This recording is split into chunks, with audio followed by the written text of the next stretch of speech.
Is the work that you are doing every day under the existing economic order still justifiable from an ethical point of view?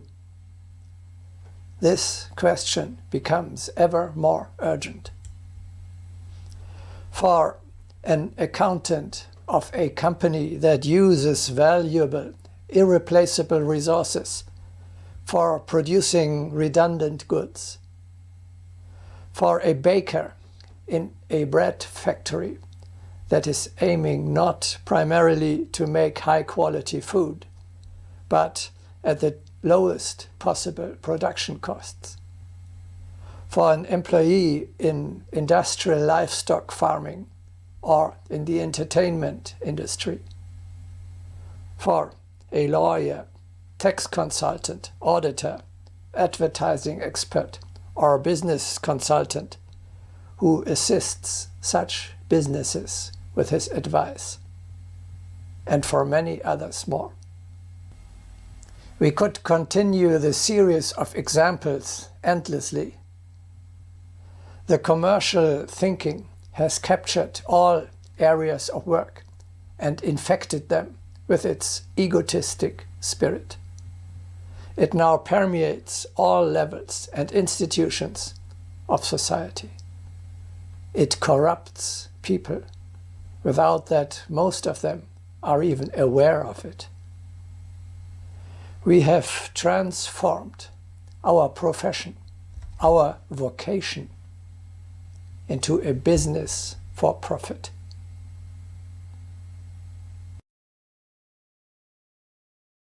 Faith was suffocated by gold.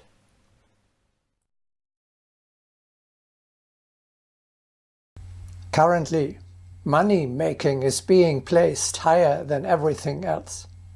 Every shame is lost.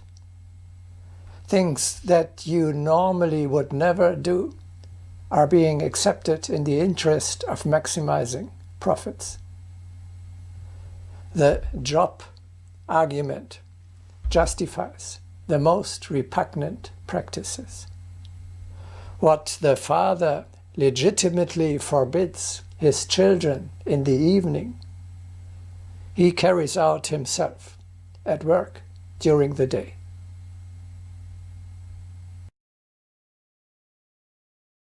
It is inconceivable that the interests of work and cooperation should be guided by the hands of the ignorant and ruled by egotistic profit-making.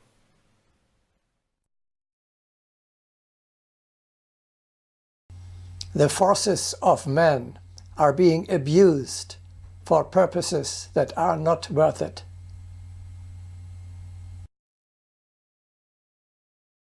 What wonder at the revolt of the individual man or woman who has been partially awakened from thrall to things, to imaginary national, social and family requirements, when those requirements are seen to be but the results of the prostitution of all the higher instincts and ideals.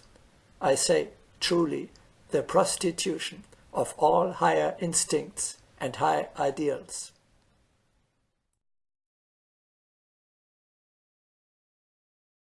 For wherein does the difference lie between the courtesan who uses her body for the gaining of gold and the man or woman who uses brain and soul for a like purpose, when the proceeds of their shame is used for self-gratification? As in a treadmill goes race after race under similar conditions, similar aims, impelled to similar efforts.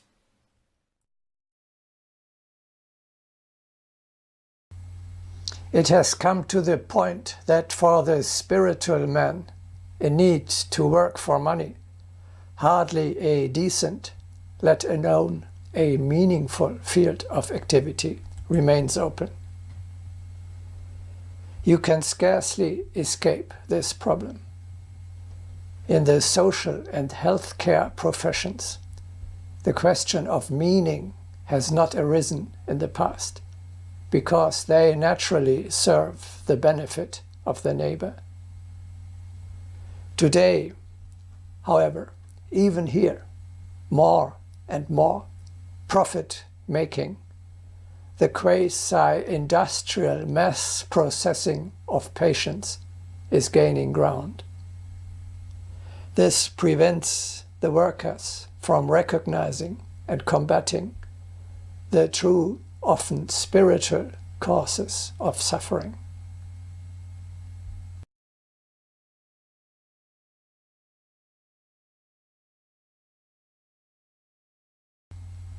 We all have to earn our daily bread with our own hands. Nobody can expect others to provide for his needs. Nevertheless, we must not close our eyes and avoid the question, whom and what purposes are we serving with our professional work? History shows it is no longer good enough simply to do one's duty as defined by the employer. We cannot leave the responsibility for our actions to our superiors. The locomotive driver who is driving railway carriages with Jews to Auschwitz cannot justify himself with his service plan, with the necessity for an income, and with his impeccable conduct as father of his family.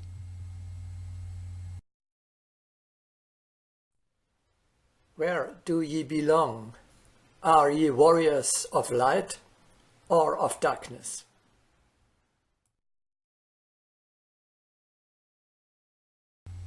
Today, everyone must ask himself, is the work I am doing, is the project I am serving necessary, meaningful, or at least useful, and in any case ethically justifiable?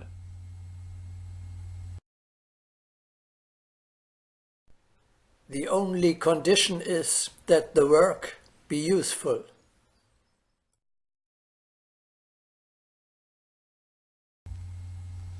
Here on earth, a struggle is going on between good and evil. You must not support the wrong side. It is of no value to work for employers who serve the idols of wealth, power, or pleasure.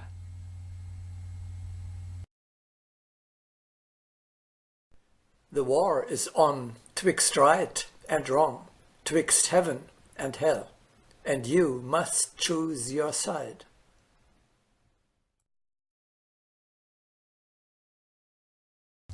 Work is Satan's service when it furthers materialism.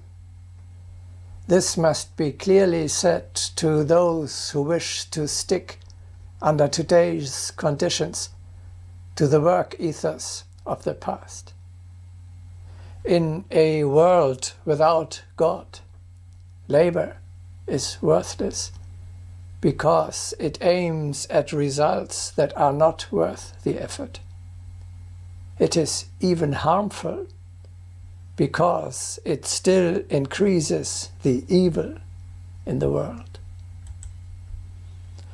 On the other hand, any even seemingly insignificant work can be service to God, if only it is directed at achieving His objectives on earth.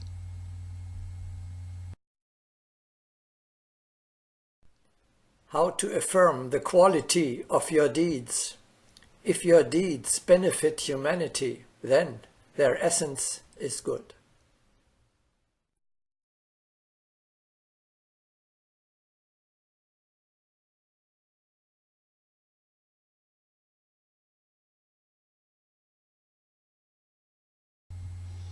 The new world must strive for the organization of dignified and meaningful work.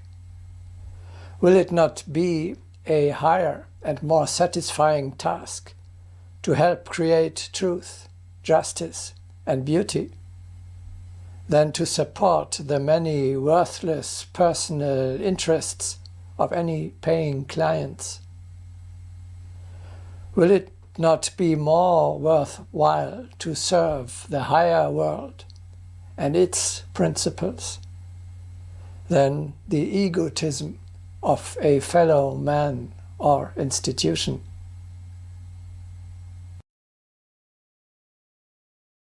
If work is dedicated step by step to the supermundane world, it will cease to seem abstract and enter into life. It should be remembered that all one's earthly labor can be dedicated to the supermundane world.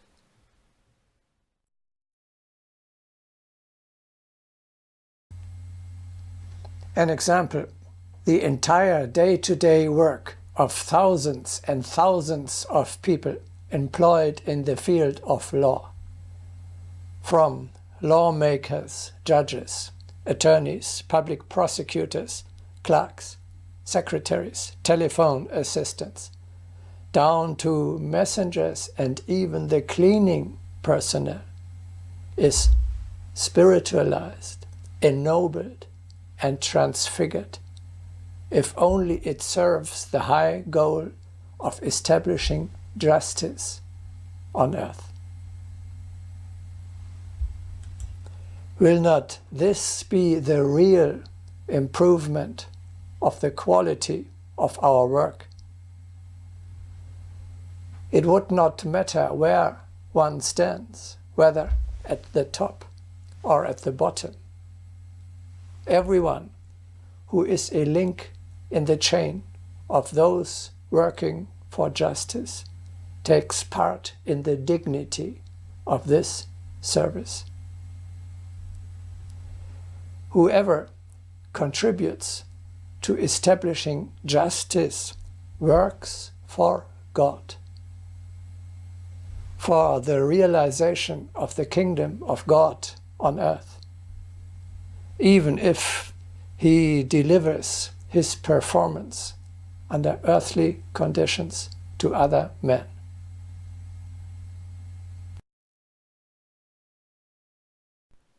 The one who fights for justice is like a luminous spirit.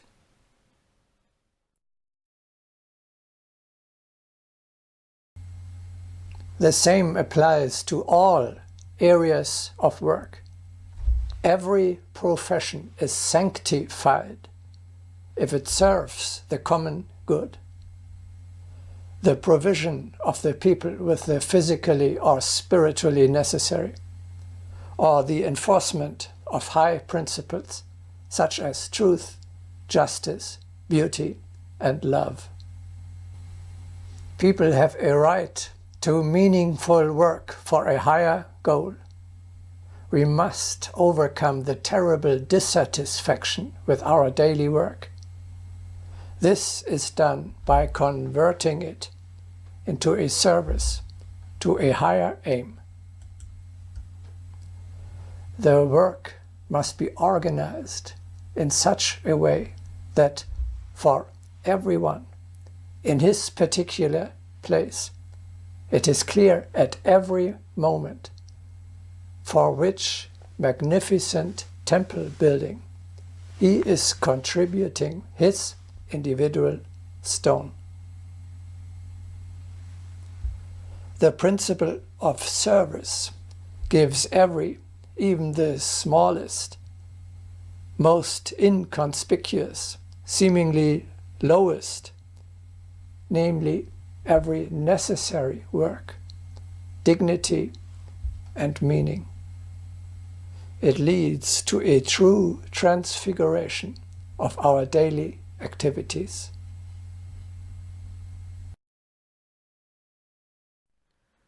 Even on earth, it is possible to almost forget time when service becomes joy. I affirm that one can prepare oneself for such service under all circumstances. It was the loss of this concept of service that turned earthly life into slavery and insanity. But the next step will be the acceptance of service as the right approach to life. The concept of service is the solution for the tasks of life.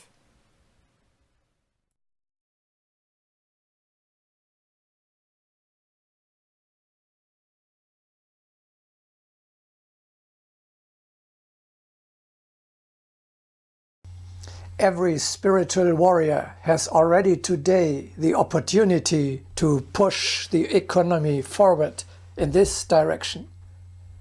We live in a system ruled by demand. In other words, that what is not demanded is not produced either. Take, for example, the ethically irresponsible industrial livestock farming of chicken. This practice can be completely eliminated from one day to the other. You, as consumers, only need to act consciously and refuse to buy eggs from battery farms or products such as noodles made using such eggs. A new awareness has to be established. Then the world will move a great step forward. Better than supporting irresponsible practices is to give up a pleasure or to afford it less often because of the higher price for eggs of chicken kept appropriately. This example shows both the power and the responsibility of every single individual in a consumer economy. You cannot avoid the responsibility for industrial livestock farming as long as you support it by buying its products.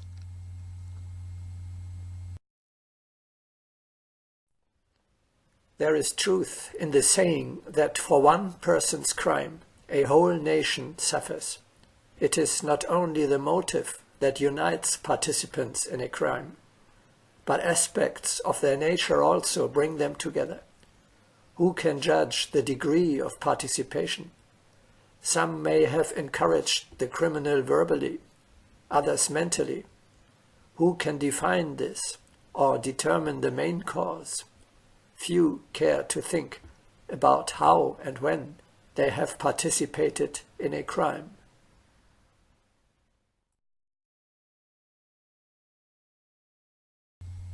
The same applies to all other sectors of the economy. The only effective and morally imperative answer to all offers that are not defensible from an ethical point of view is for you not to take advantage of them. That means a spiritual warrior will not acquire goods or other services from businesses that do not produce according to ethical standards. Anyone who seeks him as a buyer must prove to him their ethical safety.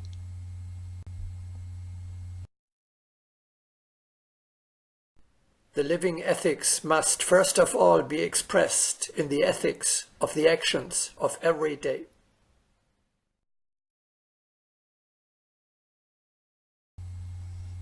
The new man will not cooperate with other enterprises, in particular not lend them his workforce. He who looks for your cooperation must show you the value of the project in question. If others follow this example, we can change the world. We will force the economy to adapt to our standards. One of the most powerful sentences of Agni Yoga is,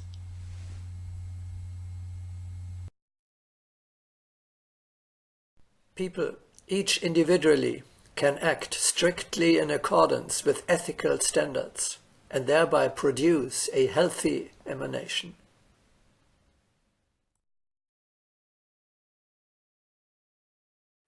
This is a hard way. However, real progress has never been achieved easily. An ethically impeccable life was painful at all times. Let us cite the example of Saint Elizabeth of Thuringia.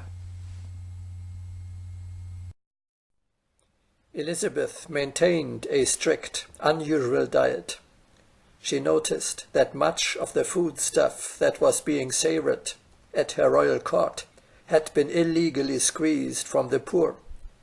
Since she did not want to live on income and taxes extorted from the peasants, she only enjoyed food which had been legitimately acquired. If the origin was uncertain, she did not eat it.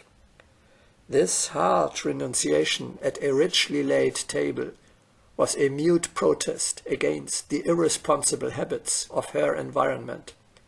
The saint had to pay for it by sometimes going away hungry from her own table.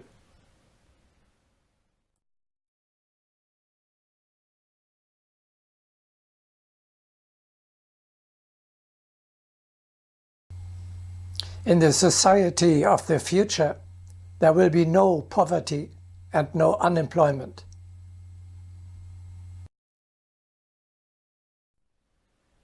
There will be none without work when people will turn to the spiritual path. Our path leads to the transformation of earth into a palace. There are no poor. Who is unwilling to accept riches?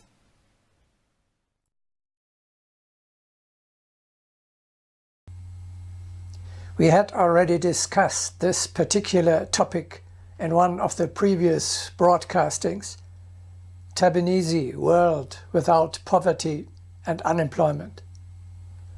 We add a few quotations from the teaching. Everyone has a right to work.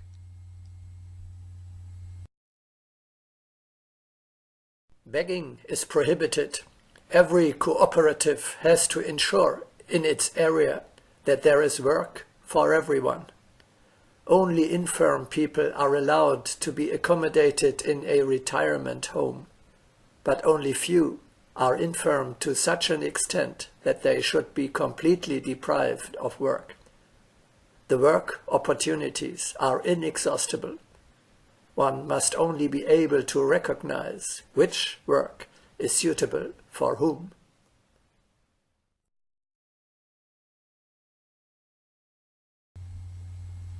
Everyone has a duty to work.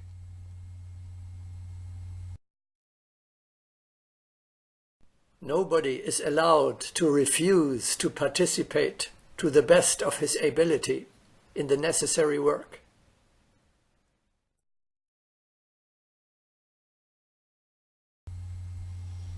The recipe for success lies in that both the necessary work and the wealth produced by this work are shared justly between all members of the community.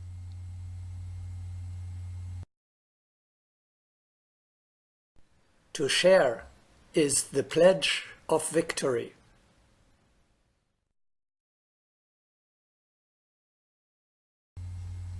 It is crucial that you realize, following a spiritual principle, namely justice, is the only way to solve our material everyday problems.